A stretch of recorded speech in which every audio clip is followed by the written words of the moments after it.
Bismillahirrahmanirrahim. Alhamdulillahi rabbil alamin. Allahumma salli wa sallim ala sayyidina Muhammadin al-Fatihi lima ughliq wal khatimi lima sabaq. Nasiril haqqi bil haqq wal hadi ila siratikal mustaqim wa ala alihi wa ashabihi haqqa qadrihi wa miqdarihi al-azim. Subhanaka la ilma lana إلا ما علمتنا إنك أنت العليم الحكيم ولا حول ولا قوة إلا بالله العلي العظيم رب اشرح لي صدري ويسر لي أمري واحلل عقدة من لساني يفقهوا قولي أما بعد. Ma'asyiral hadirin jamaah yang dimuliakan oleh Allah Subhanahu wa taala. Alhamdulillah, pada pertemuan-pertemuan sebelumnya kita sudah membahas rukun iman yang kelima dari terkait dengan persoalan al-iman bil yaumil akhir, iman kepada hari akhir, dengan beberapa rincian yang sangat panjang yang kita selesaikan, hampir puluhan pertemuan terkait dengan rukun iman yang kelima. Kita sudah membahas sebagian dari rukun iman yang kelima terkait dengan persoalan al-kabair, dosa-dosa besar, yang itu sebenarnya bahasannya panjang, cuma kita nggak bahas keseluruhan. Nanti bisa dilihat di dalam kitab al-kabair atau dosa-dosa besar yang ditulis oleh Imam Az-Zahabi rahimahullah. Nah, pada kesempatan pertemuan hari ini kita akan membahas rukun iman yang keenam. Yang ini merupakan pembahasan yang penting, yaitu iman kepada takdir baik dan takdir buruk. Mungkin kita akan habiskan beberapa kali pertemuan membahas tentang iman kepada takdir baik maupun takdir buruk. Dan itu ada satu kitab yang khusus membahas tentang iman kepada bil qadari bi qadri khairihi wa syarrihi, yaitu iman dengan takdir Allah baik yang baik maupun yang buruk. Mungkin yang pertama yang perlu kita bahas adalah dari sisi kebahasaan dulu, supaya kita ngerti apa sih bedanya antara qada dan qadar. Karena selama ini mungkin kita belum paham apa sih perbedaan dari al-qada'u wal qadaru. Kata qada dan qadar itu disebutkan, dan itu memiliki perbedaan. Kalau disebut dengan qada, dari kata qada yaqdi qada'an, di dalam bahasa Arab artinya banyak. Artinya bisa memutuskan, bisa menetapkan, bisa memberikan satu putusan dalam peradilan. Maka orang yang memutuskan hukum di dalam peradilan disebut dalam bahasa Arab adalah al-qadi. Jamaknya qudat. Makna qada yang kedua adalah ketetapan. Yang dimaksud di dalam pernyataan ini adalah ketetapan atau keputusan atau rencana Allah yang sudah ditetapkan sejak sebelum kita ada. Dan ini adalah the big plan, rencana besar dari Allah Subhanahu wa taala. Apa yang kita lakukan hari ini itu sudah ditetapkan oleh Allah Subhanahu wa taala sebelum semua ini diciptakan. Jadi sudah ditetapkan. Misalnya kita hari ini hadir, duduk bersimpuh, ada yang sambil tidur, ada. Itu sudah ditetapkan, Pak. Duduk, hadir jam sekian, menit sekian, membahas masalah ini dan seterusnya. Nanti setelah selesai makan lontong tuh, itu sudah ditetapkan oleh Allah Subhanahu wa taala dalam satu kitab, namanya Al-Lauhul Mahfuz. Jadi data-data kita ini udah ada. Kita punya masing-masing ada database-nya. Cuma jangan dipikir database kita itu seperti komputer yang harus ada memorinya. Database kita itu lengkap dari awal sampai akhir, sampai kita meninggal. Kita dilahirkan tanggal berapa, jodoh kita siapa, orang tua kita siapa, dan sebagainya, itu sudah ditetapkan. Maka nggak bisa milih. Nggak bisa memilih. Saya mau lahir dari orang tua saya yang kaya lah. Kalau lahir miskin, ya miskin juga, Pak. Nggak bisa milih. Tuh. Karena ini merupakan qada yang Allah tetapkan dari zaman lalu, udah ditetapkan semua. Itu namanya qada.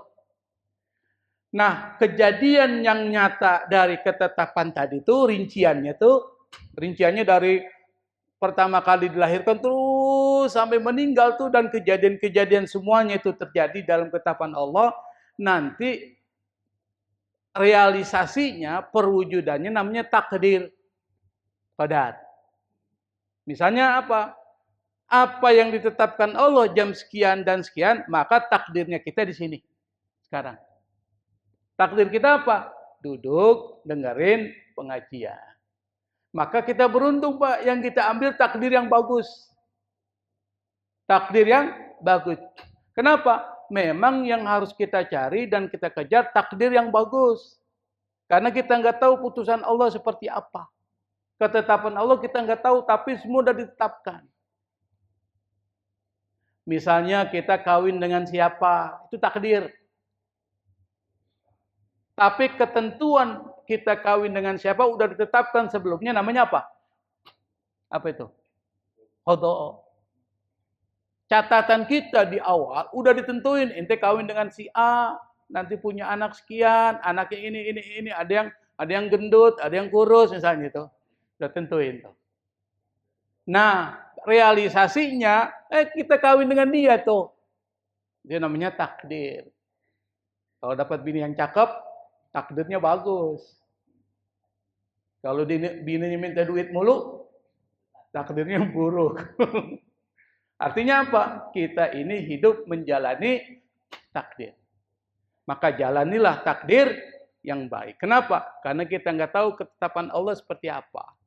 Supaya kita tahu ketetapannya bagus, maka jalani hidup ini jalan yang bagus. Makanya jangan bilang, gua udah begini, ini takdir Allah. Gak usah lah gue kerja, udah susah. Jangan, Pak. Karena kita nggak tahu ketetapan Allah seperti apa. Ente yang tentuin sendiri tuh.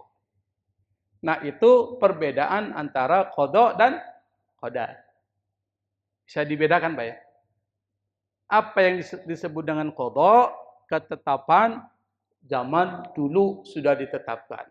Realisasinya sekarang namanya qadar atau takdir. Itu bedanya. Makanya jangan diputer-puter tuh. Takdir gua begini katanya. Allah udah tetapin zaman dulu sampai sekarang gua orang miskin. Nggak usah gua kerja. Jangan, Pak. Itu bisa diubah. Contoh, saya berikan contoh. Misalnya Allah udah netepin nih, kita ini lahirnya tanggal sekian di wilayah sana. Kemudian di jam sekian dan seterusnya. Yang jadi bidannya udah ditentuin. Semuanya ditentuin. Yang hadir pada saat lahir ditentuin. Hidup kita dari awal lahir sampai sekarang udah ditetepin. Udah ada catatannya sebelum kita rujutkan. Dan akhirnya meninggal udah ditetepin. Ente meninggal di mana kita nggak tahu, tapi udah ditentuin tuh waktunya, kapan tempatnya, penyakitnya, sebab meninggalnya sudah ditentuin oleh Allah Subhanahu wa Ta'ala. Ada orang yang lahirnya di Surabaya, meninggalnya di Puncak, Bogor. Berarti apa? Kalau menurut kitab Mukhtasar Al-Qurtubi, orang itu diciptakan dari tanah Puncak. Tuh. Ada yang lahir di Kemanggisan nih. Tiba-tiba melakukan perjalanan dinas ke Sumatera, Padang. Sampai di Padang sakit, meninggal. Berarti dia diciptakan dari tanah mana, Pak?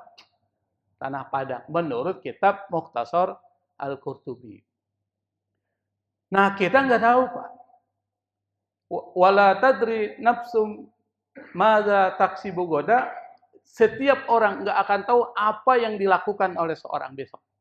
Dan tidak ada satupun yang tahu di mana dia akan mati. Di bumi mana dia akan mati. Itu nggak ada yang tahu. Kenapa? Karena persoalan itu rahasia Allah dan itu sudah qadha ditetapkan oleh Allah Subhanahu wa taala. Lalu Allah menetapkan bahwa setiap orang akan memiliki rizkinya masing-masing. Sudah ditetapin. Ente rizkinya sampai 1 triliun misalnya. Misalnya 1 triliun. Maka pas 1 triliun selesai Pak. Meskipun lagi minum nih Pak. Lagi minum nih rumah sakit, nggak bisa masuk Pak, nggak bisa masuk. Ada nggak orang sakit, minum nggak bisa masuk? Udah habis rezekinya. Nggak bisa masuk. Kenapa? Rezekinya udah habis, dia tinggal balik kepada Allah Subhanahu wa taala. Ditentuin. Makanya kalau mau hemat Pak supaya umur panjang Pak, rezekinya panjang tuh kan dihemat kan? Banyakin puasa supaya meninggalnya agak lama kan? Kan bahasanya begitu, menghemat, hemat. Karena rezeki itu udah diatur tuh. Ente misalnya menikahkan rezeki dengan si A, si B, si C, kemudian rezekinya dalam bentuk yang kita biasa pakai sehari-hari, itu rezeki dari Allah Subhanahu wa taala. Dan udah ditetepin nggak ketukar. Makanya nggak usah ribut persoalan nyari rezeki. Yang satu jual nasi uduk sebelah sini, ini jual nasi uduk sebelah 3. Ini nasi uduk 3 ribut Pak. Pakai santet ini. Yang ini dimatikan, yang ini matikan. Nggak usah khawatir. Kenapa? Semua ini sudah ditentukan oleh Allah Subhanahu wa taala. Kita cuma jalani takdir. Gimana? Kerja aja. Soal rezeki kita itu udah ditetapin oleh Allah. Nah, karena kalau yang seperti ini kita lakukan, nggak akan muncul konflik, Pak. Yang ketiga, Allah sudah netapin siang dan malam akan bergantian. Itu udah ketetapan Allah. Maka kalau kita buat seperti perumpamaan, itu seperti blueprint. Kalau dalam satu perusahaan itu ada blueprint cetak biru. Maksudnya apa? Udah ada rencana awal yang sudah ditetapkan. Disebut dengan big plan. Rencana Allah udah ditetapin. Cuma kita nggak tahu rencana itu apa. Yang kita cuma lakukan, jalankan yang terbaik, fastabiqul khairat. Berlomba-lomba dalam kebaikan dan tetap di jalan Allah Subhanahu wa taala, maka takdirnya akan jadi takdir yang bagus. Tapi kalau keluar dari jalan yang diinginkan Allah, takdir ente takdirnya buruk. Nah, takdir yang buruk dan baik itu udah ditetapin oleh Allah Subhanahu wa taala. Contoh supaya kita lebih paham ini. Misalnya ini kan qadha tadi. Nah, sekarang qadarnya. Yang dimaksud dengan qadar itu adalah realisasinya. Ketentuannya udah ada, tinggal realisasinya. Yang disebut dengan implementasi. Ini manajemen sebenarnya. Ada plan, ada implementasi. Pelaksanaan terhadap perencanaan. Apa qadarnya? Misal, semua manusia akan meninggal qadha. Meninggalnya udah tentuin kapan. Nah, si fulan meninggal pada usia 60 tahun hari ini, itu namanya takdir. Seperti tadi kita dengar informasi meninggal dalam usia sekian, meninggalnya disebut takdir. Tapi ketentuan dia meninggal tahun sekian, hari ini, jam sekian, umur sekian, namanya qadha. Ngerti Pak ya? Saya ulang-ulang nih supaya paham. Umat Islam harus ngerti tentang iman dengan takdir baik, takdir buruk. Dari ketetapan bahwa setiap orang punya rezeki, qadha, udah ditetapin rezekinya berapa triliun misalnya, kalau kita bahasakan dengan bahasa kita misalnya, udah ditentuin. Maka Anda mendapatkan gaji bulan ini, itu udah ketetapan Allah. Realisasinya di Anda dapat gaji itu. Dan seterusnya. Yang ketiga, dari ketetapan hidup manusia, namanya qadha, seorang lahir pada tanggal sekian, jam sekian, dan seterusnya, itu namanya takdir atau qadar. Jadi bahasanya qadar atau takdir. Ibaratnya, kalau kita ibaratkan, seperti realisasi dari rencana tadi itu. Perwujudan dari apa yang sudah Allah tetapkan di dalam buku catatan sebelum kita melaksanakannya. Berarti manajemen Allah bagus nggak, Pak? Bagus. Nah, kalau manajemen Allah bagus, tiru dong manajemen Allah. Kalau membuat sesuatu itu, perencanaan dulu yang matang. Jangan main asal, ngerjain. Nanti berantakan. Planning itu penting. Dan semua kegiatan itu harus berbasis pada rencana. Jangan yang nggak direncanain, dilaksanain. Repot. Anggarannya nggak ada. Nggak direncanain, nggak masuk dalam perencanaan, tapi dibuat program, repot Pak. Nanti nyari, anggarannya dari mana? Dari mana itu? Makanya laksanakan sesuai yang direncanakan dan evaluasi pelaksanaan itu setelah pelaksanaan dilakukan. Itu baru orang hebat. Jangan melaksanakan sesuatu yang tidak direncanain. Repot ente.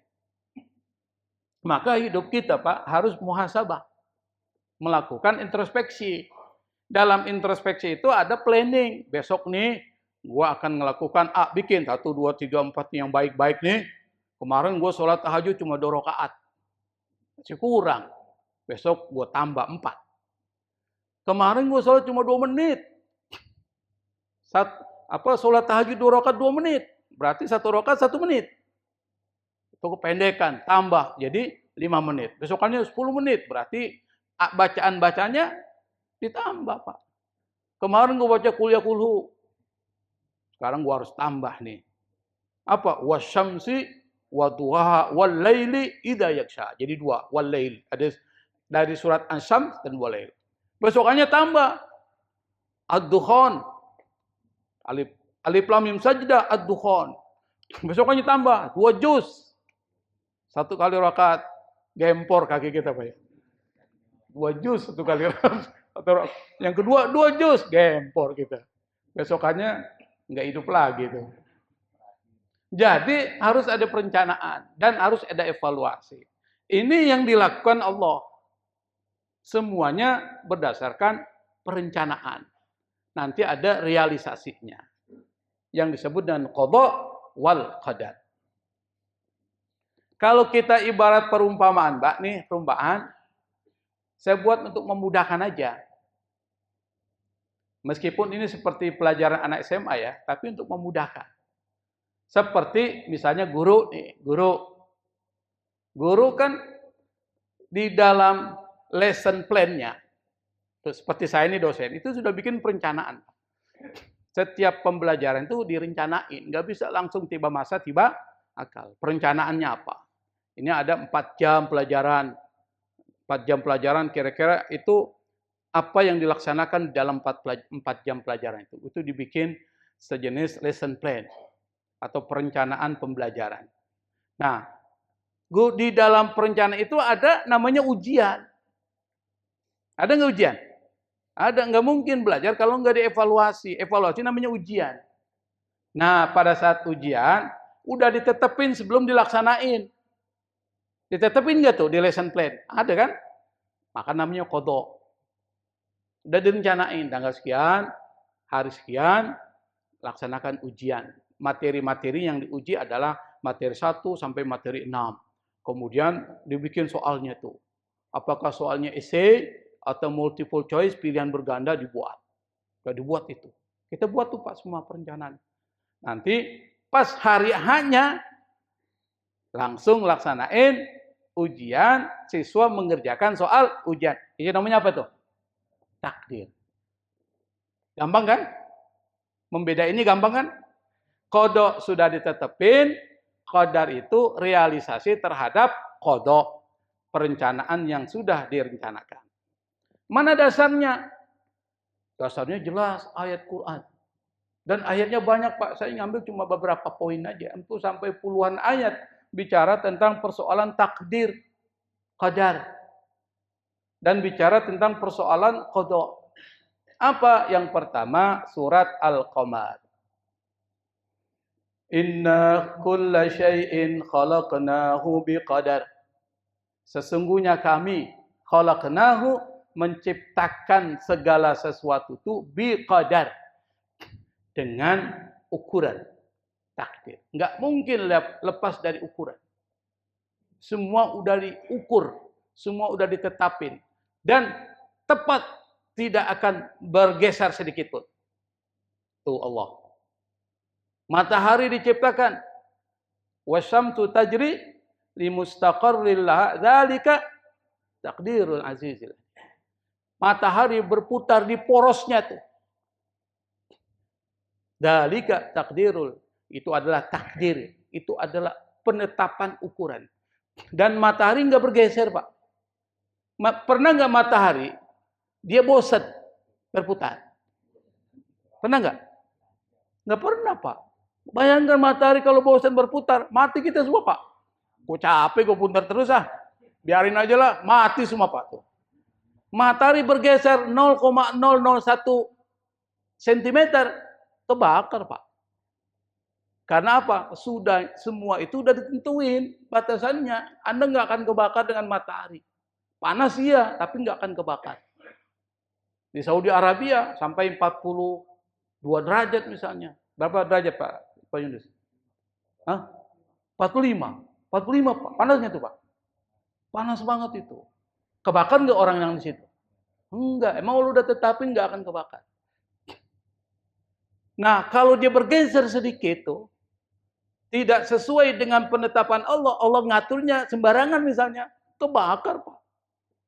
Makanya tepat apa yang dikatakan Allah, inna kulla syai'in khalaqnahu biqadar. Sesungguhnya segala sesuatu itu kami ciptakan biqadar, dengan ketentuan ukuran. Sama membangun masjid, membangun musola, membangun gedung-gedung, kalau enggak pakai takdir ketentuan, berantakan enggak? Berantakan enggak? Berantakan. Sama membangun masjid, kalau enggak ada planning, berantakan enggak? Bangun. Kayaknya kurang pas nih. Bongkar. Bongkar lagi. Bangun lagi. Kurang pas nih. Bongkar. Kira-kira biayanya tinggi nggak? Tinggi. Harus ada yang disebut dengan planning tuh. Desainnya. Sama.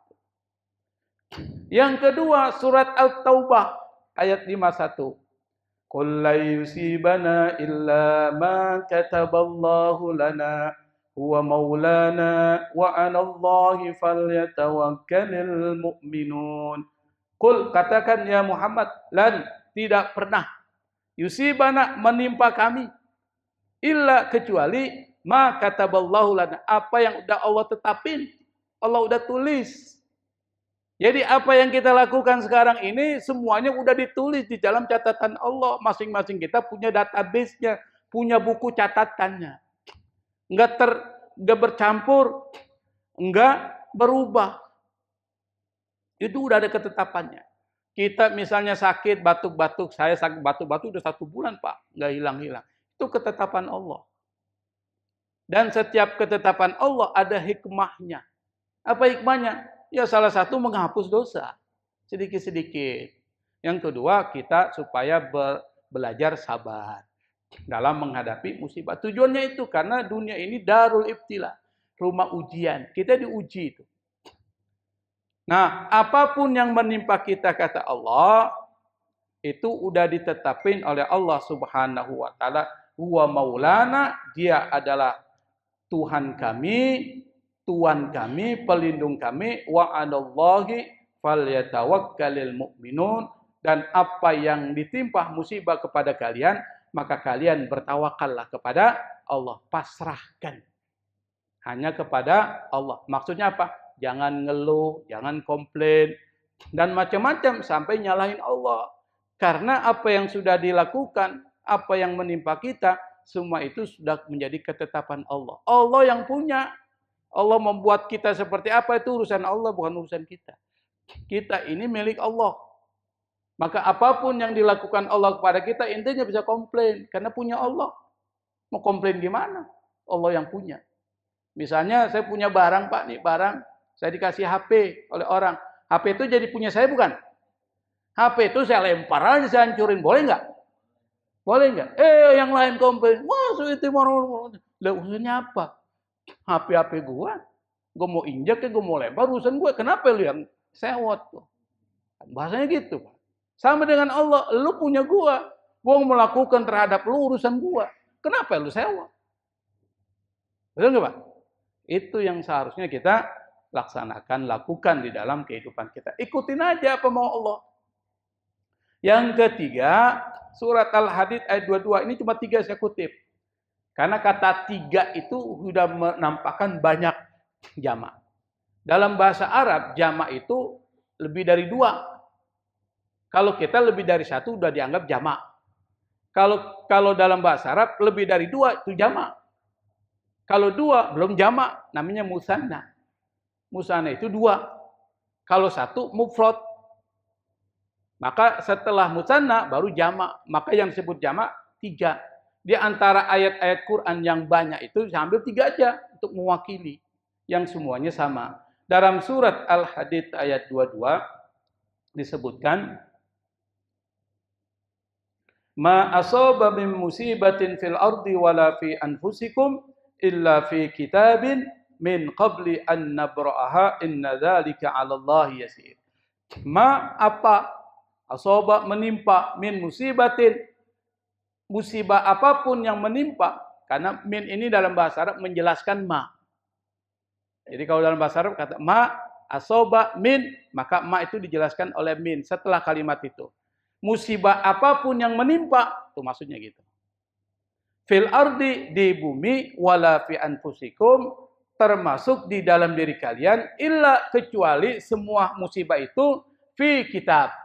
Udah ditetapin dalam kitab, namanya Al-Lauhul Mahfuz. Al-Lauh itu papan. Lauh papan. Al-Mahfuz terjaga, terpelihara. Mahfuz tuh, Mahfuz Arsyad. Terjaga terus dia, nggak ada yang bisa ngapa-ngapain dia tuh. Coba aja ente ngapain dia, nggak ada yang berani tuh. Ada yang berani? Nggak berani. Itu namanya Mahfuz, terjaga, terpelihara. Min qabli, sebelum an-nabra'ah, kami ciptakan. Jadi sebelum diciptakan itu musibah, itu udah ditetapin. Di mana? Fi kitab, catatannya itu udah ada tuh. Ente besok jatuh kesandung di jalan Haji Rausin. Nah, itu dari catatannya, Pak. Pas kesandung, aduh kurang ajar nih batu nih. Ngalangin gue lewat. Bukan, ente mau udah ditetapin di situ jatuh. Apa yang kita bilang? Innalillahi wa inna ilaihi rajiun. Alhamdulillah masih kesandung. Coba kalau gue nyungsep, mati gue. Nah kan enak kan? Jadi jawabannya jawaban yang enak. Keluar dari mulut kita, mulut yang selalu memuji Allah Subhanahu wa ta'ala. Inna dzalika 'ala Allah yasir. Bagi Allah itu kecil. Kecil bagi Allah. Kalau kita berat, Pak. Bagi Allah itu kecil, ngatur yang itu kecil. Makanya ketika Allah dikritik, nyiptain manusia, kata Allah, menciptakan alam semesta lebih berat lagi daripada ciptain manusia. Kata Allah. La khalqus samawati wal ard akbar min khalqin nas. Penciptaan langit dan bumi ini itu lebih berat daripada penciptaan manusia. Tapi bagi Allah kecil. Bagi kita susah. Bapak bisa nggak buat telur? Telur. Bisa nggak? Telur yang kita makan. Kelihatan kan sepele. Bisa nggak buat telur? Seperti telur yang ada sekarang. Nggak ada yang bisa, Pak. Siapa yang bisa buat telur? Orang yang paling pintar pun nggak bisa buat telur. Jangan buat telur, buat beras. Satu biji beras. Bisa nggak? Bagi Allah yasir, kecil. Bagi kita, sampai saat ini nggak ada orang yang memalsukan beras. Dan kalau dipalsukan ketahuan. Nggak ada. Ada yang bisa buat ayam. Yang bisa kita makan ayam, ya kan? Buat ayam. Ayam seperti itu tuh. Nggak ada yang bisa. Jangan ayam, cacing. Nggak ada yang bisa. Bagi kita itu banyak yang kita nggak bisa. Maka kita lemah. Kalau kita lemah, maka harus bersandar pada yang kuat. Yaitu Allah Subhanahu wa ta'ala. Dari ketiga ayat ini bisa disimpulkan, semua yang terjadi sudah ditetapin. Udah ada catatannya. Kita cuma menjalankannya sesuai dengan takdir kita. Ya, tapi kita nggak tahu takdir kita seperti apa. Maka pilih yang baik. Jangan pilih yang buruk. Kalau pilih yang buruk, kita repot nanti hidup. Pilih yang baik. Kalau ternyata kita udah pengen ngaji, ini mau datang ke masjid Al-Ikhlas, udah punya perencanaan malam, tiba-tiba paginya, subuhnya meriang. Nggak jadi. Nah, itu namanya takdir. Berarti ente belum bisa datang ke masjid, tapi niatnya udah dicatat oleh Allah Subhanahu wa taala. Niatnya aja itu juga qada ditentuin oleh Allah Subhanahu wa taala. Ada satu hadis yang memperkuat yang di dalam Al-Qur'an. Apa? Hadis ini bicara tentang malaikat Jibril yang datang kepada Nabi. Jadi Jibril datang kepada Nabi nyerupai wajah manusia, tapi bersih. Tidak ada bekas perjalanan sama sekali. Bajunya bersih, nggak ada bekas-bekas debu. Para sahabat yang di samping Nabi nggak kenal. Mereka pikir bukan orang sini nih. Kenapa? Karena nggak dikenal. Tetapi kalau bukan orang sini, dari tempat yang jauh, nggak ada bekas-bekas perjalanan. Bingung mereka. Tambah bingung lagi pada saat datang kepada Nabi, dia rapatkan lututnya kepada lutut Nabi, dia bertanya, "Ya Muhammad, ceritakan kepada kami, kepadaku, apa yang disebut dengan Islam." Nabi jawab, "Al-Islamu an tashhada alla ilaha illallah," dan seterusnya. Kata orang itu, "Sadaqta, kau benar." Sahabat bingung, loh kok orang nanya, tapi dia mengkonfirmasi benar. Kayaknya nguji nih, kan baca gitu kan. Lalu ditanya lagi, "Ma huwal iman?" Iman itu apa? Nah, dijawab tuh. Al-iman an tu'mina billahi wa malaikatihi wa kutubihi wa rusulihi wal yaumil akhiri wa tu'minu bil qadri khairihi wa syarrihi. Iman itu, kata Rasul kepada malaikat Jibril, engkau beriman kepada Allah, kepada malaikat-malaikatnya, kitab-kitab yang diturunkannya, rasul-rasul yang diutusnya, percaya kepada hari akhir, dan beriman kepada takdir baik dan takdir buruk. Maka jadi rukun iman. 6.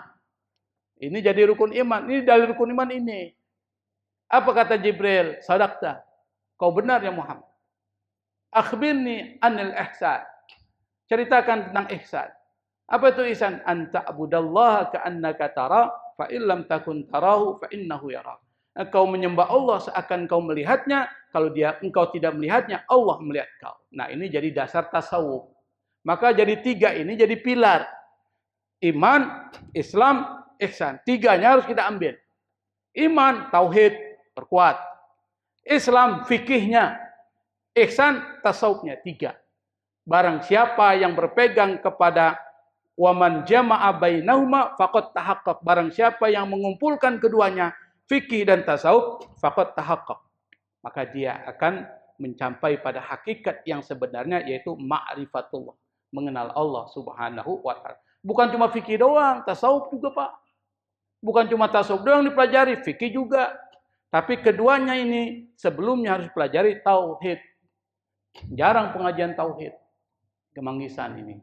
Perlu kita belajar tentang tauhid. Nah, hadis ini adalah hadis sahih yang meriwayatkan Imam Muslim. Kalau Imam Muslim meriwayatkan hadis ini, berarti hadis ini enggak diragukan lagi kesahihannya, maka jadi pedoman dan dasar di dalam perbuatan, sikap, dan keyakinan kita.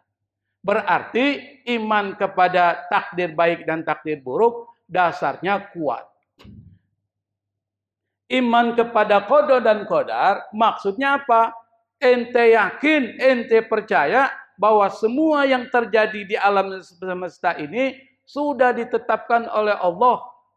Manusia cuma punya usaha dan pilihan. Ente memilih yang mana? Kalau ente milih yang bagus, takdir ente bagus. Kalau ente milih yang buruk, itulah pilihan ente. Salah sendiri maka pilih yang buruk. Nah, kalau kita meyakini semua sesuatu itu adalah ketentuan dan kehendak Allah Subhanahu wa ta'ala, maka kita harus ikhlas dalam menjalani hidup. Itu dimensi tasawufnya. Kenapa? Semua punya Allah. Apa yang terjadi kepada gua nih, sudah kemauan Allah. Berarti ada yang bagus di dalam musibah ini. Jadi nggak ada satupun musibah yang tidak ada hikmahnya. Yang kedua, di dalam iman kepada takdir, kita masih diberikan pilihan. Yang disebut dengan kasab, nanti kita akan bahas dalam ilmu kalam. Artinya apa? Ente diberikan akal, ente pikirin. Ente diberikan anggota badan, beramal. Supaya semua aktivitas kita mengarah kepada apa yang diinginkan Allah. Apa yang diinginkan Allah yang kita laksanakan itu namanya takdir. Jadi ikhtiar wajib, beramal wajib, dan setiap amalan kita itu akan dimintai pertanggungjawaban di hadapan Allah Subhanahu wa taala. Itu inti dari iman kepada takdir. Supaya yang pertama, jalani hidup ini ikhlas dan ridho. Ikhlas, ridho. Ikhlas melaksanakan sesuai dengan keinginan Allah. Ridho, apapun yang terjadi, kita senang dengan takdir Allah. Misalnya, kita diberikan sakit. Ridho, Pak. Ya Allah, sakit ini insya Allah akan memberikan berkah. Kebaikan buat saya. Seperti Nabi Ayub. Nabi Ayub, Pak, dulunya orang kaya. Kaya. Tapi dengan kekayaannya dia bersyukur. Ibadahnya luar biasa. Nabi Ayub. Sampai dipuji-puji malaikat. Puji-puji Allah. Allah muji Nabi Ayub. Dipuji. Kenapa? Meskipun dia ini kaya. Istrinya banyak. Hartanya berlimpah. Anaknya banyak. Tapi masih tetap ibadah kepada Allah Subhanahu wa ta'ala.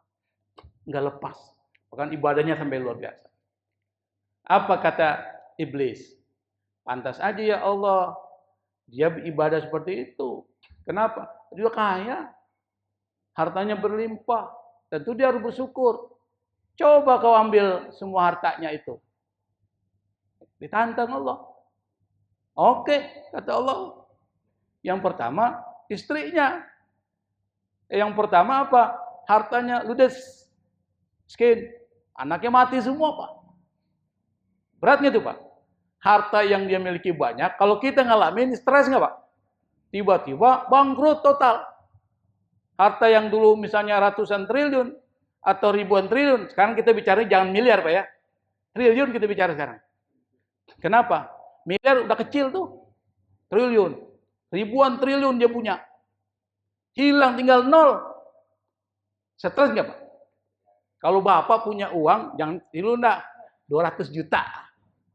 Di rekening atau di celengan, ditaruh di bantal. Hilang tinggal 0. Disiapin cuma 1.000 ditaruh situ. Stres nggak? Stres. Bisa gila, Pak. Apalagi itu uang 200 juta. Dikumpulin buat pergi haji. Tambah stres. Anaknya dimatiin satu-satu. Anaknya banyak, matiin satu-satu. Gila nggak kalau kita yang punya ngalamin, Pak? Gila. Cukup nggak? Istrinya kabur ninggalin dia. Kenapa? Nabi Ayub dikasih bukan cuma dihilangkan harta, dikasih penyakit. Yang penyakitnya itu nggak pernah ada di dunia saat ini kecuali yang dialami oleh Nabi Ayub. Kenapa? Tinggal tulang belulangnya, Pak. Dan lidahnya Allah amankan karena lidahnya berzikir kepada Allah Subhanahu wa ta'ala. Apakah Nabi Ayub dia kendor ibadah? Tambah kuat. Bukan tambah kendor, enggak komplain kepada Allah sampai istrinya tinggal satu. Ini yang lain udah pada ninggalin. Bilang, "Ya Ayub, engkau kan nabi. Doa pasti dikabulkan Allah. Minta sama Allah." Apa kata Nabi Ayub? Gue malu. Minta sama Allah malu. Coba dihitung-hitung nih. Nikmat yang diberikan Allah dengan ujian seperti itu, mana yang lebih banyak? Kata istrinya, betul juga sih. Kenapa? Nikmat yang diberikan Allah itu udah bertahun-tahun. Ini baru berapa tahun. Malu gue minta, Pak. Nabi Ayub. Sampai akhirnya dia minta sama Allah tapi bukan dengan permintaan. Dia cuma bilang sama Allah, Rabbi anni masanya dur wa anta arhamur rahimin. Itu minta nggak itu? Itu bukan permintaan. Cuma bilang sama Allah, ya Allah, saya ini tertimpa satu penyakit. Engkau maha penyayang. Minta disembuhin nggak tuh? Kalau saya ngomong gitu minta disembuhin nggak? Enggak, Pak. Itu cuma bilang, ya Allah, saya ini kena satu penyakit. Wa anta arhamur rahimin. Dan engkau adalah maha penyayang. Artinya apa? Dia nggak minta, dia cuma kasih tahu Allah. Nah, doa ini disebutkan dalam surat Al-Anbiya, itu jadi doa. Kalau Bapak misalnya punya penyakit nih, Pak, baca doa itu 100 kali. Rabbi anni massanya duru wa anta arhamur rahimin. Jadikan zikiran. Zikiran 100 kali. Ditambah lagi dengan yang terakhir. Apa itu? Perkataan Nabi Yunus. Karena itu dalam surat Al-Anbiya, berjujuran. Di dalam surat Al-Anbiya itu ada perkataan dari Nabi yang di bawahnya. Disebutkan la ilaha illa anta subhanaka inni kuntu minadh dhalimin. Dibaca 40 kali. Kalau Bapak misalnya bisa baca di dalam sujudnya, sujud, sholat malam nih, bangun, kemudian sujud akhir diperpanjang. Baca itu, tasbihnya Nabi Yunus 40 kali. Sebelum tasbih Nabi Yunus, doa, minta sama Allah. Permintaannya apa? Setiap malam minta. Insya Allah Allah akan kabulkan. Ini praktiknya para ulama sufi. Dan itu disebutkan dalam kitab Khazinatul Asrar Muhammad Haqiyuddin An-Nazili. Baca itu, Pak. Ini amalan, tapi terserah mau percaya atau tidak kan? Itu disebutkan dalam kitab Khazinatul Asrar. Kalau kita punya hajat, dan hajat itu penting, minta sama Allah. Jangan minta sama orang, Pak. Kenapa? Karena orang juga memiliki persoalan yang sama dengan kita. Allah nggak punya persoalan. Allah yang memiliki, minta sama yang punya. Nah, untuk minta sama yang punya, kita harus pakai strategi dong. Apa? Pakai cara-cara yang dilakukan Nabi. Yang sudah dikabulkan oleh Allah. Nabi Yunus dikabulin dengan tasbih. Nabi Ayub doanya dikabulin oleh Allah. Pakai doa-doa itu. Doa para Nabi dan Anbiya. Para Rasul yang sudah terbukti doanya dikabulkan oleh Allah Subhanahu wa Ta'ala. Nah, dalam ilmu tentang persoalan takdir ada dua. Perlu paham nih. Ini baru muqaddimah ya. Ada takdir namanya takdir mubrom, nggak bisa diubah, Pak. Apa? Bapak jadi laki-laki bisa diubah nggak? Bapak milih nggak jadi laki-laki, Pak? Enggak, ini udah takdir, namanya mubrom, nggak diubah. Kecuali ente mengubah sendiri. Jadi masalah tuh kalau diubah sendiri. Udah tahu laki diubah jadi perempuan. Repot itu. Meninggalnya bingung. Dimandiinnya gimana? Kuburannya bagaimana? Pusing kan? Makanya jangan bikin pusing orang dong. Mungkin bagi dia nggak pusing, kita yang ditinggalin pusing tuh, mau mandiinnya bingung. Kasusnya sebelumnya kan ada tuh, pusing tuh Pak. Dari laki-laki berubah jadi perempuan, pusing. Kecuali kalau dia kelaminnya dua, lalu dipilih mana yang dominan. Itu namanya al-hunsa. Jadi ada unsa pakai hamzah, ada pakai ha hunsa. Kalau unsa perempuan, kalau hunsa bencong. Bukan bencong dalam artian seperti bencong jadi-jadian. Tapi bencong yang memang begitu. Dia punya dua kelamin. Pilih mana yang dominan. Kalau laki-laki, maka yang kelamin perempuannya yang dihilangin. Kalau dia perempuan, kelamin laki-lakinya yang dihilangin. Itu namanya hunsa. Itu yang repot itu. Nah, kematian nggak bisa kita milih, Pak. Ada orang Pak sehat, mati Pak. Ada orang sakit 20-an tahun, nggak mati-mati. Ada nggak gitu? Makanya kata Syaugi Ben benar. Kam min sahihin mata min ghairi illatin. Kam min sahihin mata min ghairi illatin wa kam min alilin mata hinan min ad-dahri. Berapa banyak orang yang sehat mati nggak ada penyakitnya. Tiba-tiba lagi nonton bola, mati Pak. Ada. Yang kedua, ada orang sakit, kita jenguk tiap hari sampai kita bosan. Dia mulu. Udah bulan-bulan, bertahun-tahun, nggak mati-mati tuh. Artinya apa? Memang kematian itu misteri. Hah? Misteri, nggak ada yang tahu tuh. Tapi kalau dia datang, nggak bisa ditangguhin, nggak bisa dipercepat. Gimana Pak orang yang bunuh diri? Ya memang takdirnya begitu. Itulah ajalnya. Kalau ditanya kenapa dia bisa percepat kematian, itu ajalnya. Ada nggak orang yang bunuh diri gagal? Ada nggak? Dia gantung dirinya, nggak mati Pak. Tiba-tiba ada patah di pohon patah, atau pasti lagi begini ada yang nolongin. Nggak mati kan? Berarti apa? Belum ajalnya. Kematian itu takdir mubrom. nggak bisa diubah. Dan semua orang pasti akan mati. Kalau sesuatu yang kita ketahui itu adalah pasti, maka persiapin Pak. Karena itu pasti. Yang kedua, ada takdir mu'allaq, dia berubah dengan usaha dan doa. Karena nggak ada yang mengubah takdir kecuali usaha dan doa. Ini yang mubrom. Apa itu? Rizki. Rizki itu ghairu mubrom, dia mu'allaq. Maksudnya apa? Ente bisa berubah rezeki ente, tapi tetap ketentuannya di dalam catatan itu ada. Cuma bisa berubah kalau ente bekerja, ente berdoa minta sama Allah. Termasuk sukses belajar. Nah, ini namanya takdir mu'allaq. Maka yang mu'allaq bisa diubah dengan usaha dan doa. Tapi kalau sudah mubrom, nggak bisa diubah. Dan itu sudah merupakan kepastian yang pasti terjadi. Saya pikir karena jam 5.59 saya cukupkan kajian kita. Insya Allah pada kesempatan yang akan datang kita akan bahas tentang apa sih hikmahnya beriman kepada takdir, dan juga kita akan bahas tentang isu-isu penting dalam persoalan takdir yang itu dibahas oleh para ulama kalam seperti Asy'ari, Maturidi, Mu'tazilah, Jabariyah. Itu akan membahas perbedaan-perbedaan itu, dan perdebatannya sengit banget Pak.